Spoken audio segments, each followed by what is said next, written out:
Bonsoir à toutes et à tous, fidèles téléspectateurs. Ravi de vous retrouver ce dimanche encore pour ce nouveau numéro de votre émission 100% Info. Aujourd'hui, nous faisons une mention spéciale à la femme. Être d'une force inestimable. Et ce proverbe africain le dit tellement si bien. Je cite, si les femmes baissaient les bras, le monde s'écroulerait. C'est la preuve que la femme reste un pilier très important de la société.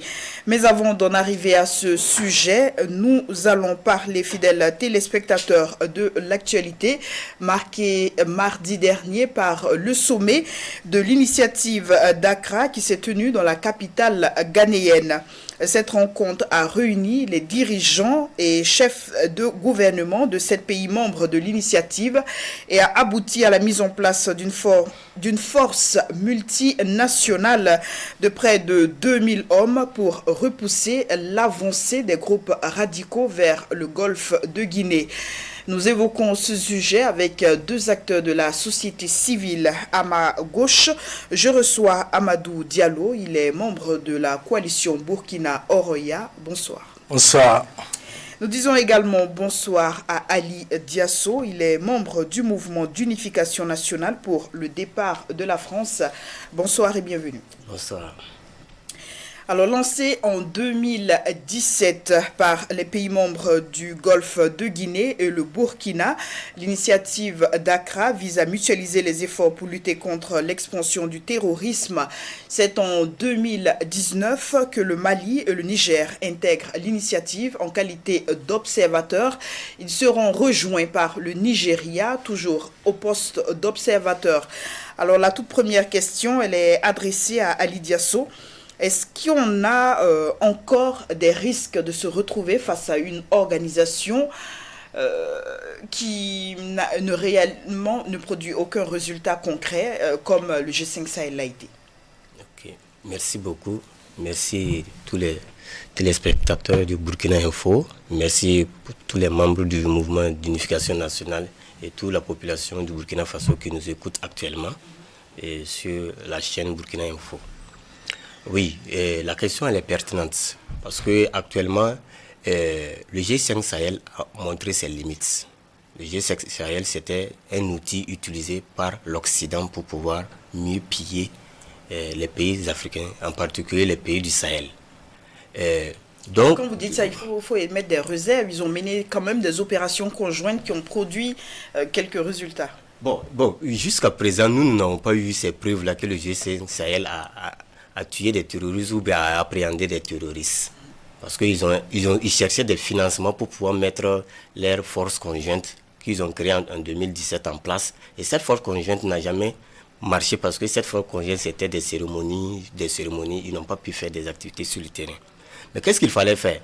Ils ont vu qu'actuellement, le sentiment anti-français est en train d'envahir toute la sous-région, surtout la région du Sahel, le Burkina Faso et le Mali. Et qu'est-ce qu'il fallait faire? Il fallait créer une autre institution et il fallait utiliser la CEDEAO pour pouvoir aboutir à leur fin. Donc c'est pour cela qu'ils se sont donnés à la CEDEAO pour pouvoir manipuler la CEDEAO, pour que la CEDEAO puisse aussi manipuler les pays du Sahel pour pouvoir aboutir à leur objectif. Donc vous êtes sceptique vis-à-vis de l'initiative d'Accra? Je suis tellement sceptique de l'initiative d'Accra parce que si cette initiative était vraiment une initiative des pays africains, sans l'intervention d'un autre pays, à savoir d'un gourou que nous pouvons dire de la France et de l'Union européenne, parce que c'est eux qui dictent, c'est eux qui manipulent la CEDEAO, qui dictent à la CEDEAO, voilà ce que vous devrez faire pour que nous puissions toujours rester dans les pays du Sahel, pour toujours s'occuper de nos intérêts et mieux piller ces populations-là. Donc, quel est votre avis sur la question? Ok, très bien, Madame Diasso. Nous, organisation Honoria, nous sommes patriotiques et il faut savoir que nous accompagnons les actions du gouvernement, à savoir le MPSR, et aussi nous restons critiques, c'est-à-dire ce qui ne va pas, il faut le dire. Concernant votre question sur l'initiative d'Accra, je suis optimiste parce que Souvent, on pense qu'on peut, quand quelqu'un vous accompagne, il vous dicte. Souvent, ça peut ne pas être ça, où le G5 Sahel n'a pas pu engager des résultats. Moi, je crois que l'initiative d'Accra peut bien le faire si les gens sont réellement engagés. Parce que le problème qui est là, c'est l'organisation et c'est la gouvernance. Si tout est très bien établi, les gens, il y a une feuille de route qui est déjà très bien établie et les gens peuvent vérifier s'il y a des indicateurs. Moi, je pense que cette initiative, elle peut bien marcher. Mais d'emblée, dès le début, s'il y a d'ambiguïté et aussi on ne se comprend pas comment l'organisation et comment récolter les fonds, ça va poser un problème. Mais pour le moment, moi je suis optimiste et je pense que si nous travaillons ensemble, main dans la main, nous pouvons trouver des solutions et cette organisation peut voir le jour. Vous évoquez un point important, notamment le financement. Il est à relever que l'organisation est essentiellement financée par les États membres. L'initiative d'Accra qui repose principalement sur 3 axes, le partage d'informations et de renseignements, la formation du personnel et la conduite d'opérations militaires conjointes transfrontalières. Alors, vu que vous parlez de la mainmise de la France, alors qu'on est dans une dynamique de financement endogène de cette structure, est-ce que, justement, il n'y a pas amalgame à votre niveau? Bon, parce que quand vous parlez d'un financement endogène, ça dit que c'est les États membres même qui doivent faire ce financement-là. Mais quand vous avez vu à la rencontre de Dakar, vous avez vu que le Mali ne s'est pas présenté. Donc ça dit que déjà il y a un problème. Et vous avez vu que c'est les mêmes bailleurs de fonds qui étaient au niveau du G5 Sahel qui se sont encore pointés. Le Mali à lui seul ne représente pas toute l'Afrique de l'Ouest. Mais le Mali à lui seul pour nous est un voisin vraiment que nous respectons beaucoup et que nous pensons qu'avec lui nous pouvons engranger beaucoup de résultats. Nous ne voulons pas regarder parce qu'il y a d'autres nations qui sont dans le G5 Sahel ou bien dans l'initiative d'Accra. Parce qu'actuellement, depuis que vous avez vu, depuis que le Mali a fait partie Barkhane, Takuba et consorts, vous avez vu que le Mali a engagé beaucoup de résultats. Et donc nous pensons que les bailleurs de fonds qui sont derrière cette initiative ne vont même pas aller au bout. Parce qu'ils sont là, c'est les intérêts qu'ils regardent. Ils parlent de 550 millions de dollars pour aider l'initiative. Je pense qu'ils visent quelque chose d'autre. Et nos pays qui sont là actuellement, quand on prend le Burkina Faso, actuellement nous avons même plus besoin d'argent pour payer des armes. Nous n'avons pas besoin d'argent pour mettre dans ces structures-là qui ne fonctionnent pas bien et qui ne peuvent pas nous aider à sortir de cette insécurité qui nous a été imposée. Mais est-ce qu'en autarcie, le Burkina seul peut lutter face à cette menace qui a une dimension internationale? Bon, en réalité, la menace, c'est vrai que c'est une dimension internationale, mais c'est une menace aussi qui nous a été imposée. Si nous arrivons vraiment à savoir qui a imposé cette menace, je pense que nous pouvons éradiquer la menace. Et d'abord, le président du Faso, il a fait vraiment des actions vraiment à féliciter. Après sa prise de pouvoir, il allait voir son homologue Assimi Goïta. Je sais qu'ils ont essayé de parler de coopération, comment il faut faire pour lutter contre ce terrorisme-là.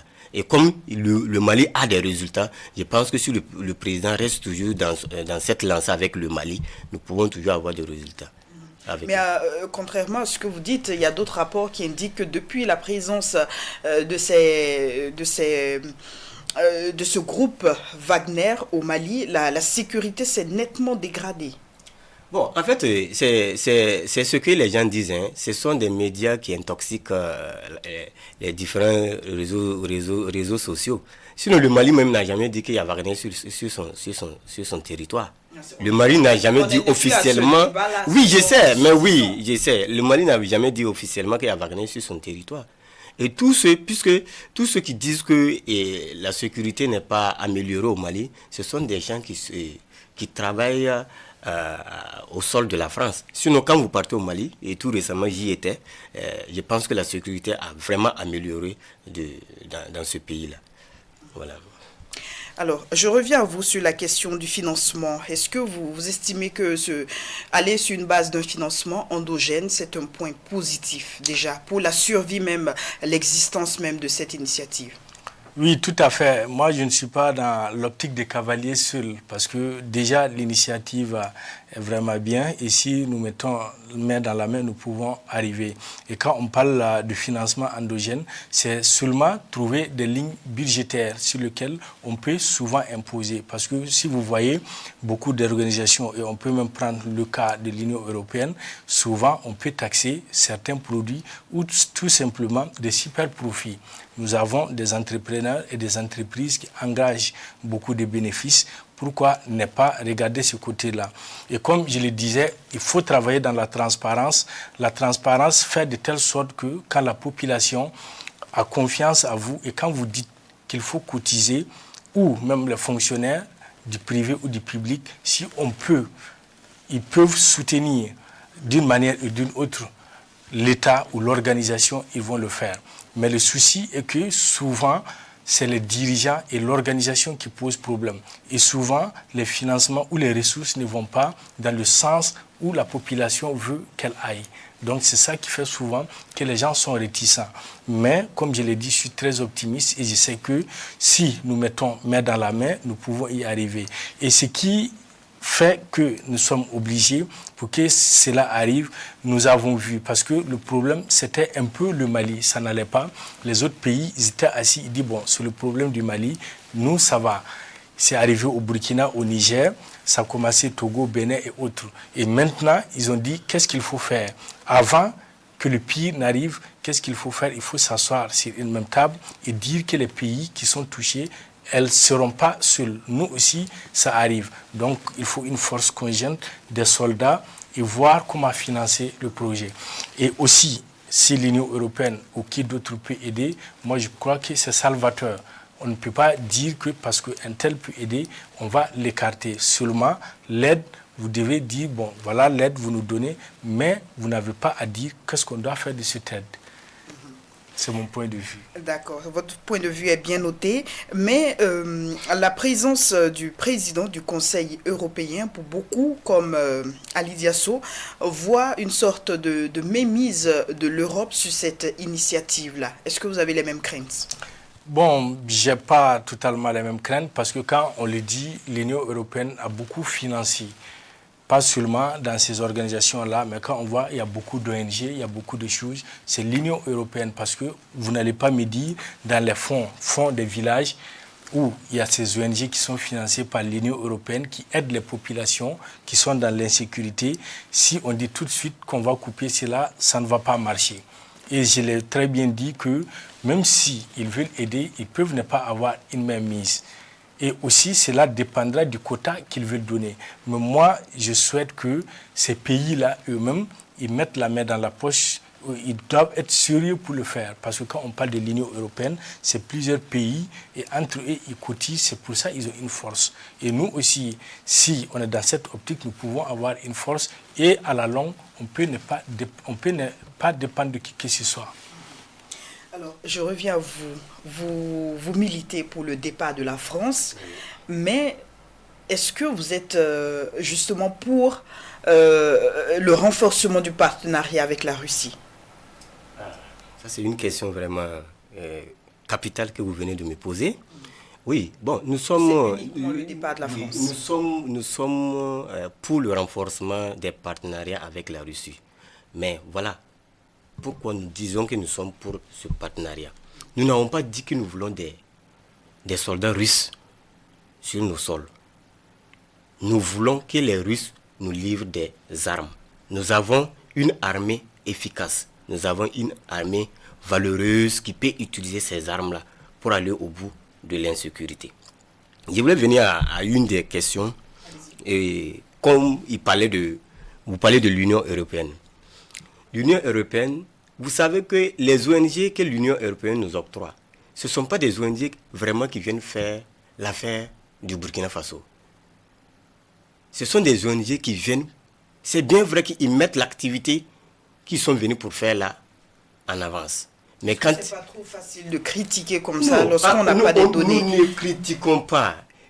Vous savez que notre voisin du Mali nous a montré comment est l'Union européenne. L'Union européenne, c'est un instrument de la France. Est-ce que vous voulez dire que la Russie va venir pour nos beaux yeux nous offrir ses services gratuitement? Non, la Russie ne viendra pas pour nous offrir ses services gratuitement. C'est ça que nous avons dit. Vous savez, le pays, le Burkina Faso regorge d'énormes richesses. C'est parce que nous n'avons pas su bien stocker ces richesses-là, nous n'avons pas su bien gérer ces richesses-là, qu'aujourd'hui nous sommes dans ce problème-là. Imaginons, il faut prendre par exemple l'or. L'or, je prends l'or.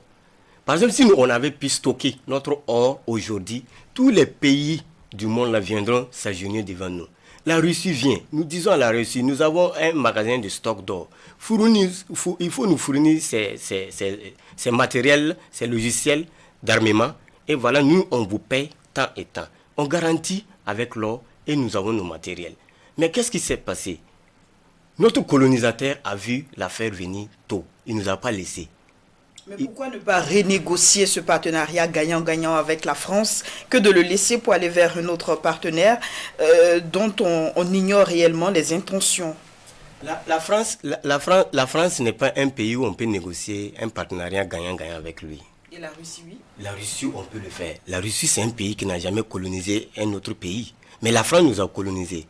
Vous avez vu comment la France nous a massacrés dans ce pays-là. On ne peut pas négocier avec la France. La France veut s'imposer. La France veut se jouer au maître. Mais l'imposition justement que la Russie est en train de faire actuellement sur l'Ukraine, vous estimez que c'est normal? La Russie n'est pas en train d'imposer quelque chose à l'Ukraine. La Russie est dans sa logique. À la sortie de la Deuxième Guerre mondiale, il y a eu des clauses entre les grandes puissances. Il a été dit, l'OTAN, les pays qui étaient dans l'Union soviétique ne devraient pas faire partie de l'OTAN. Et actuellement, l'Ukraine cherche à rentrer dans l'OTAN. Et l'OTAN veut venir placer les bases à la porte de l'Ukraine pour pouvoir espionner la Russie. La Russie ne va pas se laisser faire. Une grande puissance ne va jamais se laisser faire. Mais quand vous parlez même de la base militaire qui sera basée à Tamale, nous allons y revenir. Ça, c'est de l'espionnage aussi. Nous-mêmes, nous ne devrons pas nous laisser faire. Alors, Ali Diasso, nous allons revenir justement, puisque vous abordez ce point. Parlons-en. L'opérationnalisation d'une task force d'au moins 200 hommes a été décidée mardi au cours du sommet de l'initiative d'Accra, qui sera mis en place dans un délai d'1 mois.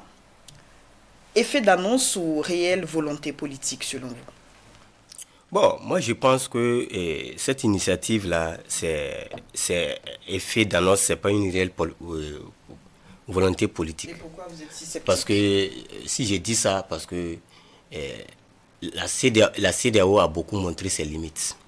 En prenant même les chefs d'État, où ils soutiennent des chefs d'État qui modifient la Constitution pour pouvoir brider de troisième mandat. Cela a montré que non, la CEDEAO, c'est une CEDEAO de club de présidents. Alors, on n'est pas dans la dynamique de la CEDEAO, on parle oui, non, mais c'est la force de la CEDEAO. L'initiative vient de la CEDEAO, même si on sous-entend qu'il y a un gourou en bas qui manipule la CEDEAO. Donc pour nous, cette initiative-là n'est pas la bienvenue dans notre pays. Pour la preuve est que le président et son premier ministre n'ont même pas signé un papier, un partenariat pour faire partie de cette initiative. Donc bon, on peut dormir tranquillement pour dire que non. C'est pour cela que nous disons que cette initiative-là n'est pas la bienvenue. Mais contrairement à vos propos, le chef du gouvernement a salué la tenue de cette initiative et espère qu'elle verra le jour et qu'elle aille au-delà de l'effet d'annonce. Le premier... C'est vrai qu'il y a eu une sorte de polémique autour de l'implantation de la base. Oui. Il y avait des informations qui circulaient faisant cas du déploiement de ces hommes-là au Burkina, ce qui a été rectifié par la suite. Mais dans la conception de l'idée, cela a été félicité et salué par les autorités. Oui, nos autorités sont des hommes vraiment respectueux et intègres. Ils ne peuvent pas commencer d'emblée à attaquer l'institution. Ce que nos autorités ont dit, c'est pour essayer bon, comment je peux vous dire, c'est pour dire à ces gars-là que non, on est avec vous, mais pourtant nous ne sommes pas avec eux. Donc vous êtes dans les secrets de Dieu. Bon, en fait, c'est pas dans les secrets de Dieu. En réalité, il faut reconnaître que ton ennemi, pour pouvoir terrasser ton ennemi, il faut t'approcher de lui, pour comprendre qu'est-ce qu'il est en train de planifier avant de mieux taper. Vous voyez, même l'âne, quand l'âne veut faire tomber quelqu'un, quand tu es sur l'âne, quand il veut te faire tomber, tu ne vois pas ses oreilles. C'est quand tu es à terre que tu vois que les oreilles étaient dressées. Donc nos autorités sont vraiment dans une logique des stratèges que nous savons que les jours à venir, parce qu'ils écoutent la base, ils écoutent le peuple. Voilà. Nous, enfin, et puis je vous fais savoir que nous sommes dans un pays révolutionnaire actuellement. Et c'est qui le peuple justement? C'est ceux qui manifestent? Le peuple c'est tout le monde. Le peuple c'est tout le monde. C'est les dirigeants, c'est ceux qui manifestent. Le peuple c'est tout le monde. Et actuellement nous avons un président qui est révolutionnaire. Il a su choisir aussi un premier ministre révolutionnaire et une jeunesse qui l'accompagne, qui est révolutionnaire. Alors Amadou Diallo, votre opinion sur la mise en place, le déploiement très prochaine de cette task force qui sera basée à Tamale au Ghana? Ok, comme vous le dites, c'est toujours une initiative et toute initiative est la bienvenue. Les gens ont souvent peur de tout ce qui est nouveau, mais il faut du nouveau aussi. Et souvent, discréditer d'autres organisations parce qu'on met une autre organisation en place pour dire qu'elle peut faire écran aux filles de la chose, je ne suis pas tout à fait d'accord parce que souvent, quand on s'assoit, on voit les limites d'une organisation qu'on a créée et nous-mêmes, quand on est dans cette organisation, on peut avoir un peu de recul et voir comment on peut mieux s'organiser et ne pas aussi avoir beaucoup de lacunes pour ne pas être discrédité dans ce qu'on fait. Et comme le sommet l'a très bien dit, les soldats seront à Tamale et le renseignement à Ouagadougou, selon l'initiative. Et voyez-vous, le Premier ministre Kelem de Tambela a dit que nous ne sommes pas dans les sommets interminables, c'est-à-dire nous ne sommes pas dans les discours. Nous voulons des faits. Et quand il n'y a pas de faits, le Burkina se réserve le droit de partir. C'est-à-dire nous ne sommes pas condamnés à rester, comme par exemple la CEDEAO ou d'autres institutions dont nous sommes membres. Donc, c'est-à-dire quand, dès le début, peut-être on peut se donner 3 ou 4, 6 mois, si elle est déjà mise en place, s'il n'y a pas de résultats, on peut se revoir et voir comment on peut réorganiser. Dans le cas contraire, s'il n'y a pas toujours des résultats, le Burkina Faso peut partir. Donc, dire aussi, bon, tel pays ou tel pays n'est pas là-dedans. Moi, je ne suis pas là-dedans. Je ne pense pas que c'est bien. Parce que souvent, il faut 1 ou 2 personnes pour que les autres aussi puissent adhérer. Donc, je crois que c'est comme je l'ai dit, cavalier seul, souvent, n'arrange pas. Et aussi, une main tendue de qui que ce soit, si elle peut vous aider, et vous voyez ce qu'il y a dedans, c'est-à-dire dans cette coopération, moi, je crois que c'est bon à prendre. Mais vous, la mise en place de cette force, est-ce que cela dénote une réelle volonté de ces autorités africaines-là à prendre le problème du terrorisme à bras-le-corps? Je pense qu'ils tiennent ça beaucoup à cœur parce que selon l'initiative même, c'était depuis 2017. Et l'initiative n'est pas mise en place parce que, comme je l'avais dit précédemment, les gens ne prenaient pas l'histoire du terrorisme au sérieux. C'est comme quand vous voyez au Sahel, quand le terrorisme est venu, les gens croyaient au règlement des comptes et autres. Et les gens ont négligé et c'est venu. Et comme je l'ai dit aussi au Mali, quand c'était venu, on se disait non, c'est le problème du Mali, on ne va pas le faire. Et maintenant, c'est en train d'avancer, et même dans le golfe de Guinée. Et c'est là, les pays qu'on a commencé à attaquer, on dit, est-ce qu'il n'est pas mieux, c'est l'initiative qu'on puisse concrétiser? Parce que nous, on croyait qu'on était à l'écart. Nous ne sommes pas à l'écart parce que peut-être il y a des cellules dormantes qui commencent à se réveiller ou on s'inquiète. Et quand le mal tape à votre porte, vous n'avez pas le choix que de vous mettre ensemble et travailler ensemble. Et je me suis dit aussi, c'est une porte ouverte pour que l'Afrique tout entière aussi puisse travailler ensemble. Et l'initiative aussi, elle peut s'ouvrir à beaucoup de pays. D'autres, c'est salvateur parce que personne n'est à l'abri du terrorisme en Afrique ici. Et si on est ensemble, nous travaillons très bien. L'Union africaine va vraiment dynamiser ses efforts et nous allons sortir des impasses. Alors, je reviens à Lydia So. Pourquoi forcément la Russie? Pourquoi pas d'autres partenaires? Pourquoi cette fixation sur la Russie? Bon, notre fixation sur la Russie, parce que la Russie, c'est un partenaire qui est honnête. Ce n'est pas un partenaire qui joue à un double jeu. Ce n'est pas un partenaire qui est là pour piller nos ressources naturelles. Ce n'est pas un partenaire qui est là pour s'occuper des zones de 3 frontières. Mais pourquoi pas la Turquie ou l'Inde? Quand vous parlez de la Turquie c'est la Russie. Nous pouvons passer par la Turquie pour avoir la Russie. Tout ça c'est dans la stratégie. Nous pouvons passer par la Turquie pour avoir la Russie. Voilà. Donc bon, moi je dis, les Russes ils sont vraiment honnêtes. Même quand ils investissent, ils ne veulent pas un retour. Mais quand vous prenez les autres puissances comme la France, quand ils investissent 10 francs, il faut s'entendre qu'ils vont prendre 1000 francs. Il faut s'entendre qu'ils vont prendre 1000 francs. Tout de suite, tout récemment, quand l'ex-président était là, ils avaient dit que la zone du Sahel était une zone d'opération militaire. Mais ce n'est pas pour rien, c'est parce que les Blancs voulaient implanter des usines là-bas pour exploiter notre ressource naturelle. Mais la Russie ne le ferait pas. Voilà. Et la Russie, ce sont également des Blancs. Oui, ils sont des Blancs, mais des Blancs honnêtes. Alors, vos propos font un peu rire tout de même, parce qu'on a vu que la Russie ne se déploie pas gratuitement dans un pays. Oui. Voilà, et la coopération militaire dont vous faites cas, cela forcément, il y aura des avantages quelque part. C'est pas évident que ce sera à caractère gagnant-gagnant comme vous le pensez. Bon, puisque actuellement le président du Faso a reçu l'ambassadeur de la Russie qui a donné son agenda. Et dans son agenda, j'espère que la coopération que nous aurons avec eux, ça sera une coopération vraiment militaire pour nous permettre à ce que nous partons sur les terrains de l'opération pour lutter contre le terrorisme efficacement. Et je pense qu'ils ne vont pas nous demander assez d'argent parce qu'ils savent d'abord ce que nous endurons. Voilà, nous pouvons faire des promesses et puis si toutefois le terrorisme, nous arrivons au bout du terrorisme, voilà ce que nous pouvons aussi leur donner. Souvent aussi, il faut mettre les choses dans l'humanitaire.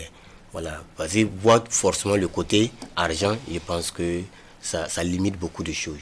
Mais avec la France, ce n'est pas le cas. Voilà. Alors, c'est votre point de vue sur la question. Nous sommes au terme de ces échanges. Je rappelle, très chers téléspectateurs, que l'actualité dans ce qui concerne la sous-région a également été marquée cette semaine par le retour de Charles Blé Goudé en Côte d'Ivoire hier samedi, après plusieurs années passées à La Haye, où il a été jugé et acquitté pour crime contre l'humanité par la Cour pénale internationale à l'issue des violences post-électorales de 2011. Il a donc été accueilli triomphalement par ses sympathisants et ce dimanche matin, l'ancien ministre de Laurent Gbagbo a même assisté à une action de grâce pour la paix et également demandé pardon aux victimes de ces événements.